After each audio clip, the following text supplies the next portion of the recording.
നമ്മുടെ ചാനലിലേക്ക് വീണ്ടും സ്വാഗതം. എല്ലാവരും സുഖമായിട്ടിരിക്കുന്നു എന്ന് വിചാരിക്കുന്നു. ഇന്ന് ഒരു ഹെയർ കെയർ വീഡിയോ ആണ്, ഒരു ഹെയർ ഓയിൽ ഉണ്ടാക്കുന്ന വീഡിയോ ആണ്. അധികം ഇൻഗ്രീഡിയൻസ് ഒന്നും ചേർക്കാണ്ട് എന്നാൽ നമുക്ക് ആവശ്യമുള്ള റിസൾട്ട് കിട്ടുന്ന രീതിയിലുള്ള ഒരു ഹെയർ ഓയിലാണ് ഇന്ന് കാണിക്കാൻ പോകുന്നത്. ഞാൻ കുറച്ച് ഇൻഗ്രീഡിയൻസ് മാത്രമേ യൂസ് ചെയ്തിട്ടുള്ളൂ. അതായത് നാട്ടിലാണെങ്കിൽ നമുക്ക് എല്ലാ ഇൻഗ്രീഡിയൻസും പെട്ടെന്ന് അവൈലബിൾ ആയിരിക്കും, പക്ഷേ പ്രവാസികൾക്കൊക്കെ എല്ലാം കിട്ടണം എന്നില്ലല്ലോ. അപ്പം ഇവിടെയും അവൈലബിൾ ആയിട്ടുള്ള സംഭവങ്ങൾ വെച്ചിട്ടുള്ള ഒരു ഹെയർ ഓയിലാണ്. അതുകൊണ്ട് തന്നെ ഒരുപാട് ഇൻഗ്രീഡിയൻസ് ഒന്നും ചേർത്തിട്ടില്ല. പക്ഷേ ഇത് നല്ല ഗുണം ചെയ്യും, കാരണം ഹെയർ ഫോളൊക്കെ കുറയ്ക്കാനും പിന്നെ മുടീനെ ആരോഗ്യത്തോടെ സംരക്ഷിക്കാനൊക്കെ വളരെ നല്ലതാണ്. അപ്പോൾ ഈ ഒരു ഹെയർ ഓയിലിൻ്റെ ബെനിഫിറ്റ് എന്ന് വെച്ചാൽ നമുക്ക് മുടി നല്ലപോലെ തഴച്ച് വളരാനും ഡാൻഡ്രഫ് പോലുള്ള സ്കാൽപ്പിലെ ഇൻഫെക്ഷൻസ് ഒക്കെ ഇല്ലാണ്ടാക്കാനും മുടിയുടെ ഗ്രോത്തിനെ ഒന്ന് സ്പീഡപ്പ് ചെയ്യാനും അതുപോലെ അകാല നരയൊക്കെ തടയാനും ഒക്കെയുള്ള ഒരു ഹെയർ ഓയിലാണിത്. ഇതിൽ ചേർത്തിരിക്കുന്ന ഇൻഗ്രീഡിയൻസ് അങ്ങനത്തെ ഇൻഗ്രീഡിയൻസ് ആണ്. അപ്പോൾ നമുക്ക് എങ്ങനെയാണ് ഈ എണ്ണ ഉണ്ടാക്കുന്നതെന്ന് നോക്കാം. ഞാൻ എടുത്തിരിക്കുന്നത് വെളിച്ചെണ്ണയാണ്. കപ്പിൻ്റെ കണക്കിലാണ് എടുത്തിരിക്കുന്നത്. ഒരു കപ്പ് എന്നല്ല, ഒരു ബൗളിലാണ് ഞാൻ അളവായിട്ട് എടുത്തിരിക്കുന്നത്. ഫസ്റ്റായിട്ട് നമ്മളൊരു ഓയിൽ ചെയ്യുമ്പം നമ്മൾ കുറച്ച് ഉണ്ടാക്കുന്നതാണ് ഏറ്റവും നല്ലത്. കാരണം എന്ന് വെച്ചാൽ നമുക്കത് സൂട്ടാവുന്നുണ്ടോ ഇല്ലയോ എന്ന് നമുക്കറിയില്ലല്ലോ.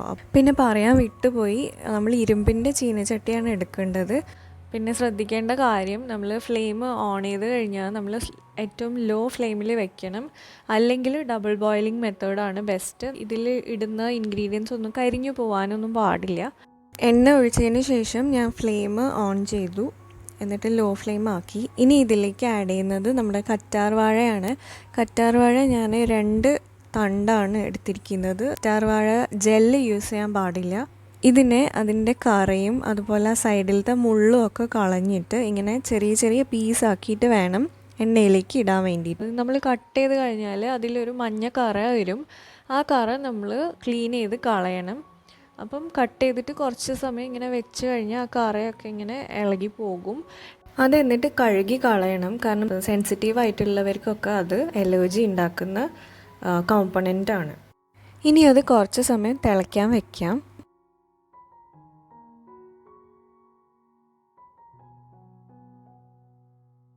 അപ്പോൾ ശ്രദ്ധിച്ചാൽ കാണാം, ചെറുതായിട്ട് ഇങ്ങനെ ബബിൾസ് വന്ന് തുടങ്ങിയിട്ടുണ്ട്.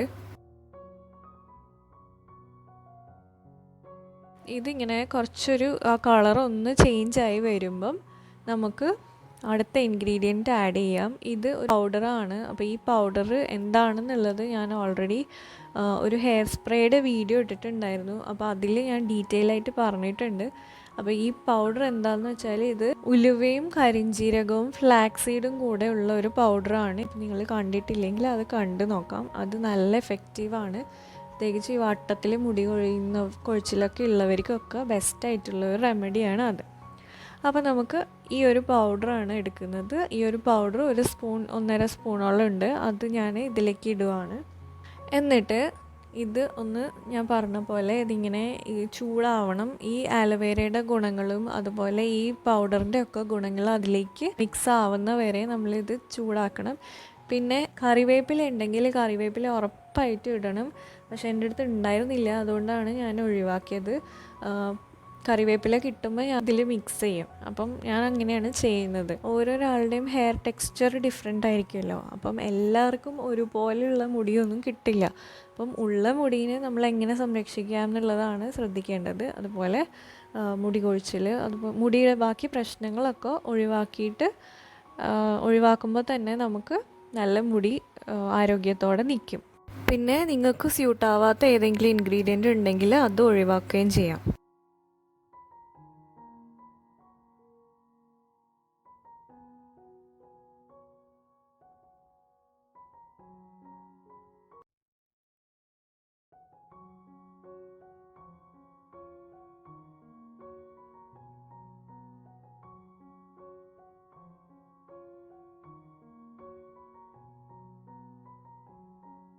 അപ്പോൾ ഈ ആലോവേരയുടെ വെള്ളമൊക്കെ വറ്റി തുടങ്ങിയിട്ടുണ്ട്. അത് ഏകദേശം ഇങ്ങനെ കളറ് മാറി വരുന്നുണ്ട്. അപ്പം അതൊന്ന് ചുരുങ്ങി വന്നിട്ടുണ്ട്. ആ സമയത്താണ് നമ്മൾ നെക്സ്റ്റ് ഇൻഗ്രീഡിയൻറ്റ് ആഡ് ചെയ്യേണ്ടത്. അടുത്ത ഇൻഗ്രീഡിയൻറ്റ് എന്ന് പറഞ്ഞാൽ ത്രിഫല പൗഡറാണ് ഞാൻ ആഡ് ചെയ്യുന്നത്. ത്രിഫല പൗഡർ നിങ്ങളുടെ അടുത്ത് ഇല്ലെങ്കിൽ നിങ്ങൾക്ക് ആംല പൗഡർ യൂസ് ചെയ്യാം, അതായത് നെല്ലിക്കപ്പൊടി ഉപയോഗിക്കാം. അതും ഇല്ലെങ്കിൽ നെല്ലിക്ക കിട്ടുവാണെങ്കിൽ നെല്ലിക്ക യൂസ് ചെയ്യാം. നെല്ലിക്കയായിട്ടാണ് യൂസ് ചെയ്യുന്നതെങ്കിൽ നമ്മൾ ആലോവേര ഇടുന്ന സമയത്ത് തന്നെ നെല്ലിക്കയും ഇടണം.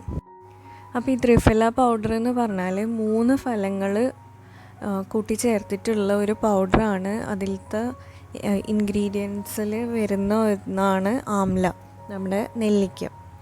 അപ്പം ഈ ഒരു ത്രിഫല പൗഡർ ആഡ് ചെയ്യുന്നതിൻ്റെ ഗുണം എന്താണെന്ന് വെച്ചാൽ നമ്മുടെ അകാല നര തടയാനും മുടിക്ക് കറുപ്പ് കൊടുക്കാനും അതുപോലെ ഡാൻഡ്രഫിനെ ഇല്ലാണ്ടാക്കാനും ഈ സ്കാൽപ്പ് ഇൻഫെക്ഷൻസ് ഒക്കെ ഉണ്ടെങ്കിൽ അതൊക്കെ തടയാനൊക്കെ നല്ലതാണ്. അതൊക്കെ കുറയ്ക്കാനും അതിനൊക്കെ ഒരു സൊല്യൂഷനാണ് ഈ ത്രിഫല പൗഡർ. അപ്പം വെറുതെ ത്രിഫല പൗഡർ നമ്മൾ ഹെയർ പാക്കായിട്ട് യൂസ് ചെയ്യാനും നല്ലതാണ്. പിന്നെ നമ്മുടെ ഹെയറിൻ്റെ ഗ്രോത്തിനെ ഇത് പ്രൊമോട്ട് ചെയ്യുകയും ചെയ്യും. അപ്പോൾ അതിനാണ് ഞാൻ 1 സ്പൂൺ ത്രിഫല പൗഡറും കൂടെ ആഡ് ചെയ്തത്.